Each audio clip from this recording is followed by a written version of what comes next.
Greetings, YouTube. Today I'm going to be talking about Louis Leakey Beyond the Evidence by Martin Pickford. I like how the cover, the skull of of our ancient hominid ancestor, kind of echoes the shape of Africa. I quite like that. The graphic overall, I think, is quite well done. I find it interesting they included it's part of the Middle East as well as Africa. That was kind of an interesting choice. It's in remarkably good shape as well. I got this for like $1 at a thrift shop somewhere, and apparently it's worth like much more than that. I'm probably not going to sell it, but it was kind of interesting. It came out of Britain. Sometimes British books are less. The print runs tend to be a little smaller than the American ones. So, if you were to ask the general public of one group of researchers in the history of our hominid ancestors, Leakey would probably be the only name they would come up with. Louis Leakey and his son Richard Leakey, and the rest of the Leakey family have been involved in this as well. And I was amongst that number. If you'd asked me at one time, Leakey would have been the only name. I probably can't name many others, even though I just finished reading this book, but that's because I have a horrible memory for names. I've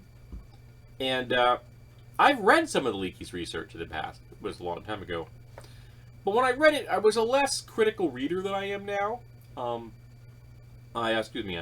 I'm burping. And I was also less well informed about a number of other topics dealing with archaeology and things like that, and the hominid history of our species.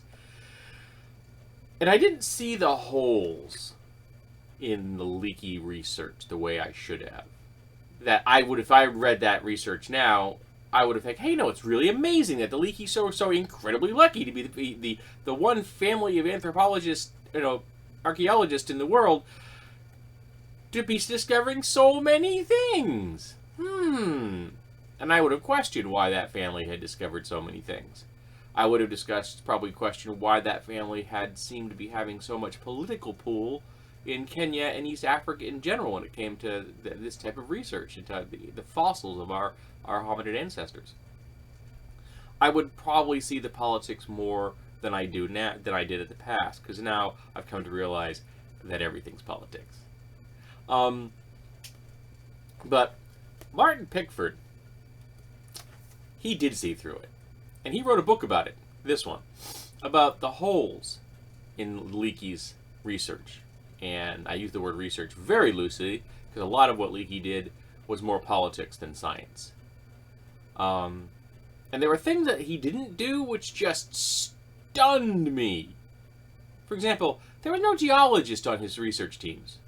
There wasn't even somebody in the research teams who had a minor in geology. They weren't taking pictures of fossils in situ, which is where you find them.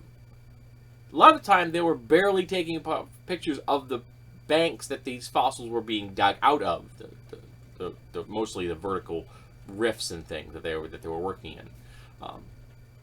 Though I will give great kudos to the Africans that worked with these guys, because these guys were they were the unclaimed heroes, the heroes in these stories. Because most of the time, it was them finding the actual fossils. And in fact, one person said that when he actually got to see a picture of the fossil before it had been cleaned, he didn't know how this guy had seen it as a fossil and not just a rock. He said he must have had some kind of sixth sense. And maybe you just get so good at doing this after a time that you could see the fossil for what it is and not what it isn't. But Leakey wanted us to have a past that went really far back. So let me give you an idea of what our past looks like in the best research that I know of. About 5 million years ago, the ancestors of humanoids, humans, and chimps broke off from the gorillas. About 2.5 million years ago, our hominid ancestors broke off from the chimps. So about 2.5 million years ago, you started getting upright walking apes. About 2 million years ago, we started using tools. And our species, Homo sapien sapien, arrived on the scene about 300,000 years ago. True humans, about 300,000 years ago. Okay, so that's the best research that I know of. I could be wrong. I mean, I'm not up to every date on everything. Like, for example, I don't know much about Homo naledi, which is one of the latest discoveries of our hominid ancestors. I don't know where Homo naledi falls in our family tree yet. So, I'm not sure. Leakey wanted to put us, the 300,000-year-old newcomers on the block, at the 6 million mark, which meant their ancestors, that would have been all the ones that had taken place in the last 2.5 million years, would have had to have been at the 12, the 14, maybe the 20 million mark to hit the 6 million mark at our advanced development stage. Now, I think he did this for chauvinism. I think he wanted to show the universe that humans were just so awesome they've been here for 6 million years. But let's face it, folks. If we'd been sitting here for 6 million years, and we really didn't begin to develop society as we recognize it up until about 15 to 20,000 years ago, what were we doing? Holding our dicks for the last 6 million years? I think it makes us look really bad if we had actually been here for 6 million years and did nothing for all that time. I have much easier time swallowing that we've been around for 300,000 years, and around 15, 20,000 years ago, we began to develop things that we recognize as functioning society. Culture, things like that. He does a great job of picking apart Leakey's lack of research. The fact that they just included all the fossils, like, in one area, in one study, as, like, it belonging to the same snapshot in time, if you will, even though they were working with different strata. They didn't take into account that when you're working in a vertical face, that the stuff at the bottom is in fact almost always older, because sometimes, well, not always, because sometimes the Earth can be twisted, but almost always it's going to be in the older, particularly when we're dealing with things that have lots of volcanic or lake sediment levels, and you can see them. Okay, they're not bending.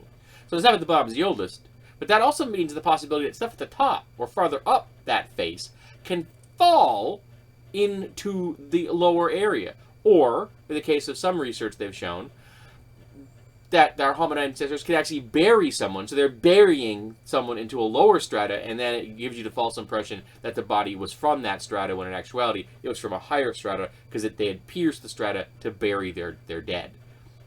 And Leakey had found a fossil back in 1934, the one that looked like a rock that no one else would probably ever have guessed it was a fossil, except that one genius African guy they had working for him. Yeah, him.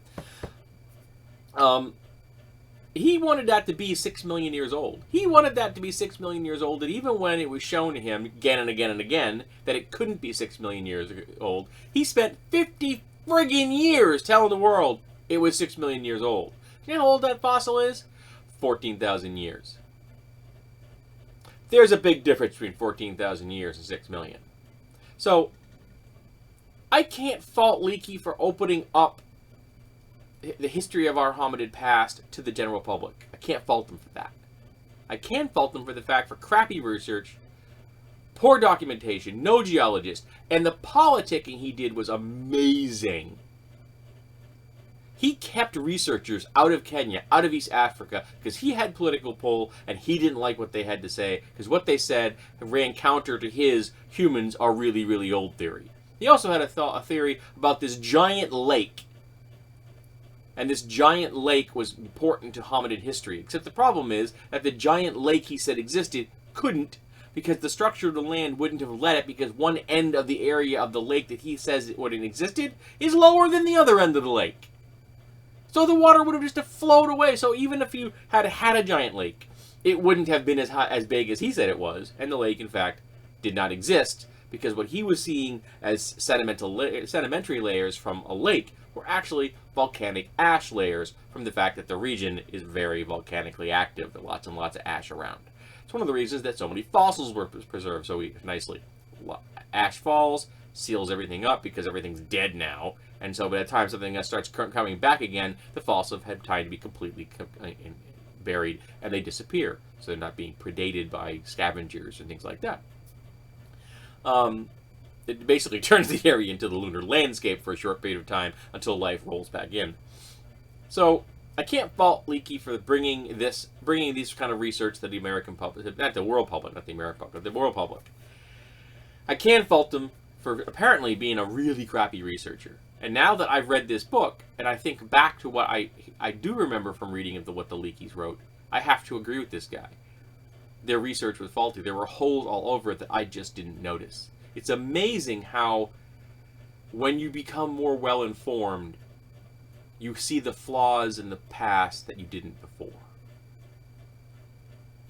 And that's a metaphor that goes a whole lot deeper than this book. But it's a good book, easy to read. quite informative. I recommend it. It was a whole lot of fun.